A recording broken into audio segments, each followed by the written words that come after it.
Bismillah ar-Rahman ar-Rahim. Alhamdulillah. Wassalatu wassalam ala nabina Muhammad wa ala alihi wa sahbihi wa sallam.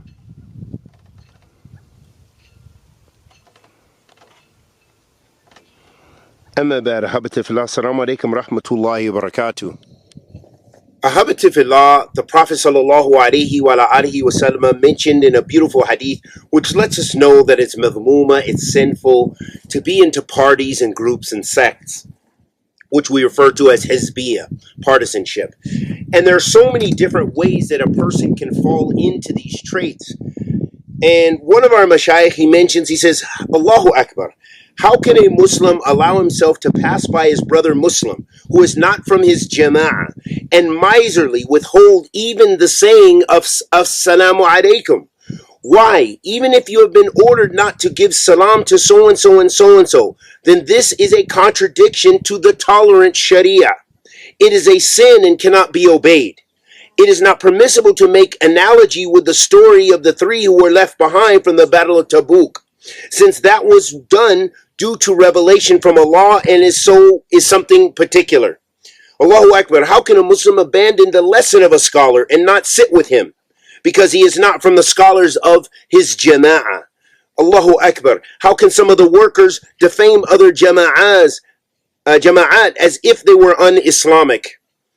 And who can make it lawful for a Muslim to limit his adherence to a few matters in particular, whereas it is obligatory to carry out every service needed by Islam and its people? And what we have mentioned is something well known, and it will not be helped by criticizing while seeming to hide it. So it's very important, that we're ordered to be one jama'ah. But yes, it should be a jama'ah based on the book and the sunnah. But we do have to understand something, because some of the people take the concept of awwala wal bara to mean everything in black and white. So they mean if this person has some sins or some mukhalafat, khalas, I detest him for the sake of Allah subhanahu wa ta'ala. Qaida.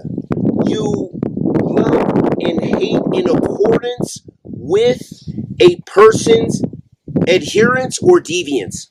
So for example, if someone has some light deviancy, okay, or mistakes, they're not the same.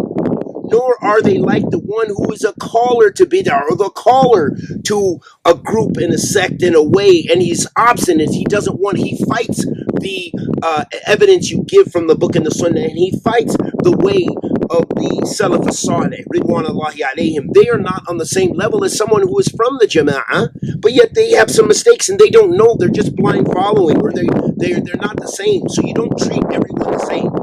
Yes, we know the hadith of the Prophet sallallahu alaihi wasallam when he said, "Iftarakat al-Yahud ala 71 firqa, wa iftarakat an-Nasara ala 72 firqa, satftariku hadhihi umma ala 73 firqa, kullaha fi an-nar illa wahida, qulna man hiya ya Rasulullah, qala man kana ala mithli ma kana alayhi wa ashabi."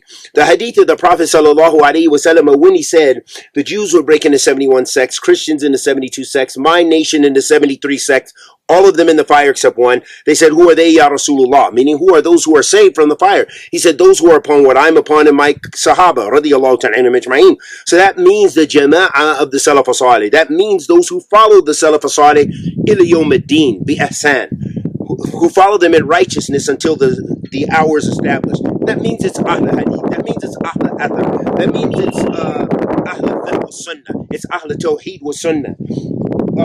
It is the Salafee-Jihaadee, it is the Salafiyun in contemporary times. There is a minhaj, there is a methodology, but you do not want to make things so black and white. And what I mean is, if someone errs in a mas'ala, which doesn't take them off the sunnah, that you rush to take them off the sunnah and no longer give them salam. They don't have the same opinion about Sheikh so-and-so that you do. So you kick them off the minhaj. You no longer give them salams. You no longer cooperate with them in birr wa taqwa. Abadan. We have to watch out in adding an extremism that's not from the sunnah. Don't add extremism that's not from the sunnah. The Prophet ﷺ said, Iyakum wa ghulu. Beware of extremism. Beware of being overzealous and having extremist ideology, and that's in everything, and in your ibadah. like the Khawarij, the original Khawarij, who the Prophet ﷺ said about them, Al-Khawarij kilab al-nar, the Khawarij are the dogs of the fire. Look how many people who claim to be Salafis behave with some of those traits of the Khawarij. They don't make takfir of you, but they say you're Mumayya, you're Hadadi, you're Sururi, you're just not clear. How many ahkam that people rush, and we refer to this as, instead of like the Khawarij who make tasri' fi takfir, they quickly make takfir, they make tasri' fi tabdi'. They are rushing and in a hurry and without the principles and the wabit, making tabdi' of other du'at and other people of the sunnah, people who a lot of times they can't even identify their mistakes. In fact, you're the one who has the mistakes when you were trying to point the finger at this one. So you have to be cautious. That's why it takes taqwa Allah subhanahu wa ta'ala when you get into the bab or those areas of criticizing individuals and making tabdi' of individuals or making a ruling on others. So it's very important to tamessik bi sunnah, but do it with piety. And don't concern yourself as much about everyone else. Concern yourself about your own soul and rectifying. Lastly, now, ayyuhal ahbab, being cautious of making rulings upon others, being mustajil, being in a hurry to take someone off the sunnah is something very serious. And some of the Salaf used to say ibarat like, to remove someone, ikhraj an-nas min as-sunnah shadid. Taking someone off the sunnah or taking people off the sunnah is something severe.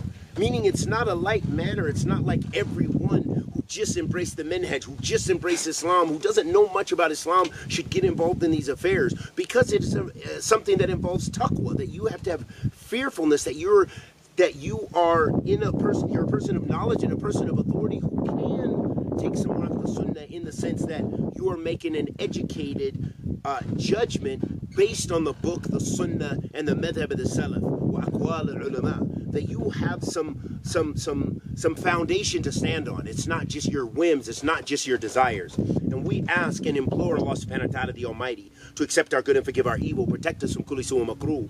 Wa sallallahu wa sallam ala nabiyyina Muhammad wa ala alihi wa sahbihi wa sallam. Assalamu alaikum wa rahmatullahi wa barakatuh.